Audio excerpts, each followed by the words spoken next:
Hi, I'm Ohms and welcome to OmzLaw. If you're new to this series, please make sure to check out the previous video as that goes into the Photoshop side and how to divide the layers inside there using the eraser tool and the quick selection tool. Also, if you're enjoying the content on this channel, don't forget to like and subscribe as that will help me grow it. So without wasting time, let's dive in by creating a new project. I'm going to be using Adobe After Effects 2017, so if you have any newer versions, it's not going to change the experience since we're going to be using the basic tools here. If you're a beginner in After Effects, I've left links in the description that have free coupons for my online courses on Udemy for Adobe After Effects and Photoshop. For the first 10 people to click on the link, you'll be able to get a 1-month free trial there and get to know the interface. So we're going to start off by importing our footage inside of our project window. So we have our project window, our composition window, and our footage and our layers tab. We have also our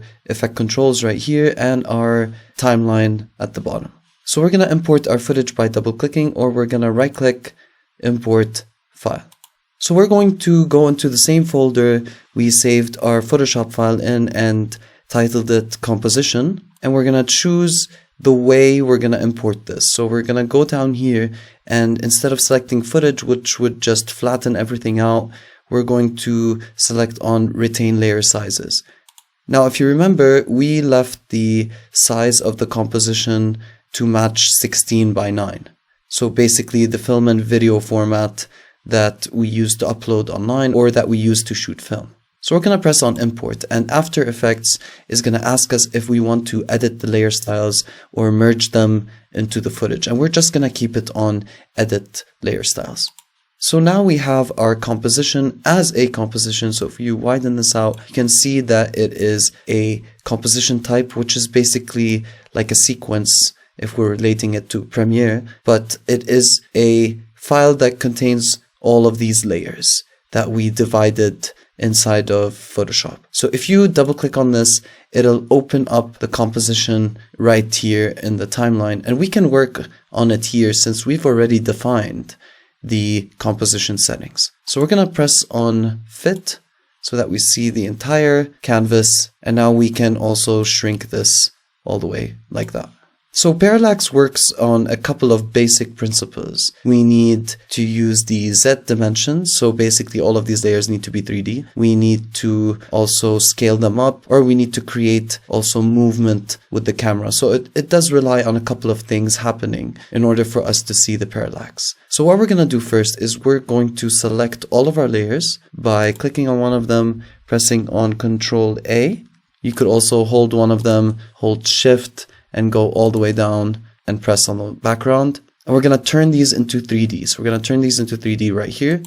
Now we have our layers inside the 3D space. If you look over here, you can press on your layout option and we can see kind of this top view. So we're looking down from the top at these images. Once we start moving them, you're going to realize that they start moving here inside of the Z axis. So we have our Z axis, our depth.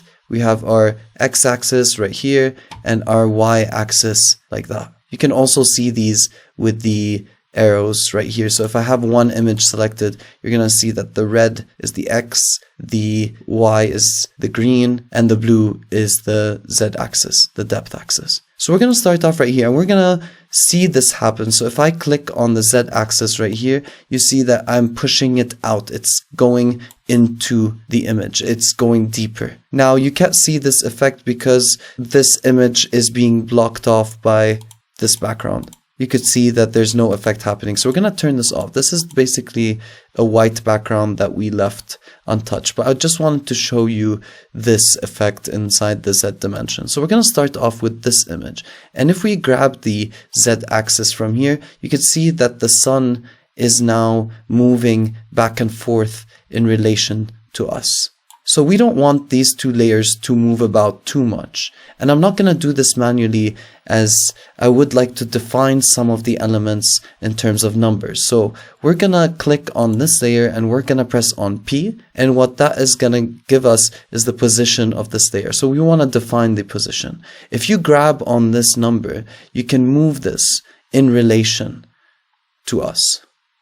So as you can see that as the numbers decrease, it comes towards us, and as they increase, it moves away from us. So what I'm going to do is I'm going to select both of these layers. I'm going to press on P.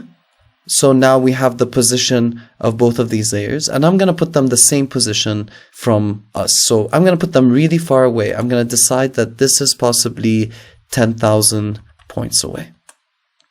So you do realize that they've now changed in size. And so what I'm going to do is I'm going to press S for scale, and I'm going to scale them up.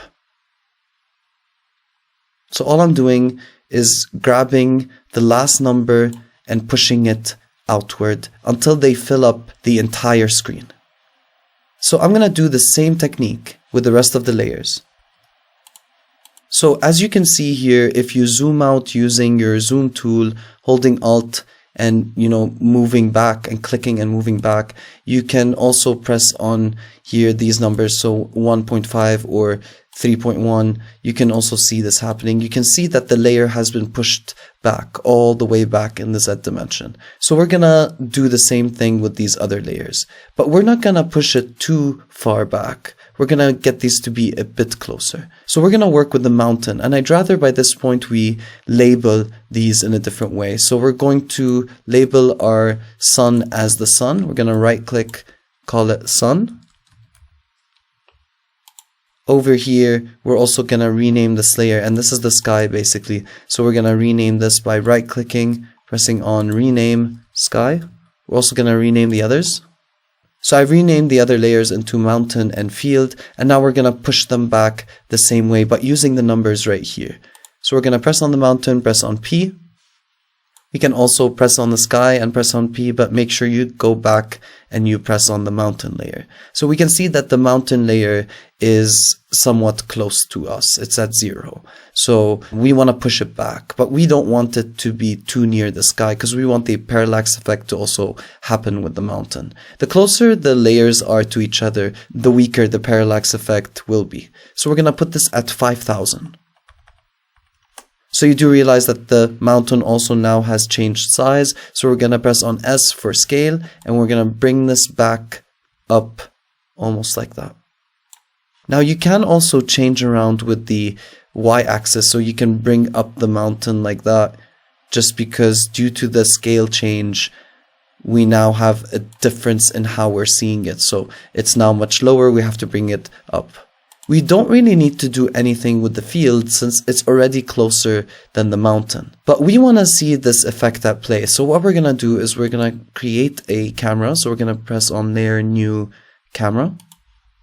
It's really not important right now to worry about these. All we have to do is press on this 50mm. But usually while creating parallax, if you're going to play around, I suggest you start off building your composition with the camera in place. But usually when you place a 50mm, it will match with the composition settings. So if you enable the depth of field right here, you'll be able to play around with the focus, but we're just going to turn it off for today. We'll do a more advanced video next time. And we're going to press on OK. So we can go up here to the camera tool and we can move around now by seeing what is happening. So if you guys see this, I'm going to turn off the two views. I'm going to press on one view. I'm gonna grab the composition by using my hand tool, and we could just move this around. And so with my camera tool, we can see that these layers are now separate in the Z axis. Alright, you can reset the camera options right here. So you can come in here, reset, and we'll come back here. So how do you play around with this effect? So you can create first a new null layer. And a null object basically doesn't show up or anything, but it can control the other things inside of your composition. And we're going to parent this. So we're going to make this first into a 3D layer. We're going to grab onto this icon right here, and we are going to pair it with the null object. So basically this is going to be the child, this is going to be the parent. So now if I press my P for the position options, I can move around the null object, and that will influence the composition. So you can see now we can see the parallax effect at play. We can see that if we get the camera closer and we press on R for rotation, and we use the Y rotation to shift the angle slightly, we can create a dramatic effect with the parallax. So we're going to reset by opening up these options, pressing on reset, and we're going to animate this over 5 seconds. So if you want your composition settings to be 5 seconds, we're going to go up here, go into composition settings, and set the duration to be 5 seconds. So I'm going to press on OK, and we are going to animate this. So we're going to start off first by defining the position of the null object. We're going to press on P for position. We're going to press on this stopwatch. We're going to go into the composition, so grabbing onto our Z point, bringing it in like that. The closer the better, so that we'll be able to utilize all of these edges right here. So now we have a point right here, which is a keyframe. And we're going to go all the way to the end of our composition right here. And that's probably where we're going to set our next keyframe, but I don't know if we're gonna move it in terms of position, so let's not do anything in terms of position for now, but let's press on R for rotation. We're gonna press the stopwatch of the Y rotation, and we are going to rotate like that. So we are going to first set the first angle, so we're gonna take it as far as we can to one side. So I'm gonna put it up as being -1. And we need to go to the other side. So we're going to move across our timeline all the way to 5 seconds. We are going to change this to the other side. So we can see not much difference. We only get to do 2 points of rotation almost, or 2 angles, but let's see it at play. So we can see that this effect is very interesting. We can see that the mountain kind of appears a bit, or this is also moving in relation to this. This is moving in relation to that. So you can exaggerate this effect by making this deeper. And next time maybe we'll go into 3D mapping as well, or 3D projection. At this point, we've already achieved the parallax. And I think also next time what I'll go into is how to match all of these layers together. You can exaggerate this effect by being closer to the image. So if you change around the position, get it to be much closer, and now we go back to the rotation and we change the rotation. So make sure you are on the keyframe that you are changing the properties to. So you can move around with the keyframes like this with these 2 arrows right here. And now I want to shift this rotation. I want it to be steeper. So I'm going to readjust just a bit. So now it's at -2, and if I go all the way there or to the next one, so I'm going to press on this arrow right here and change around with the rotation as well. So you can see that the maximum I was able to do was to add a point in either direction. But now let's watch this. So yes, the effect now is much more dramatic, and I can even go back into my null, press on P for position. I could go back to the first keyframe so that I don't animate anything, and I would change around maybe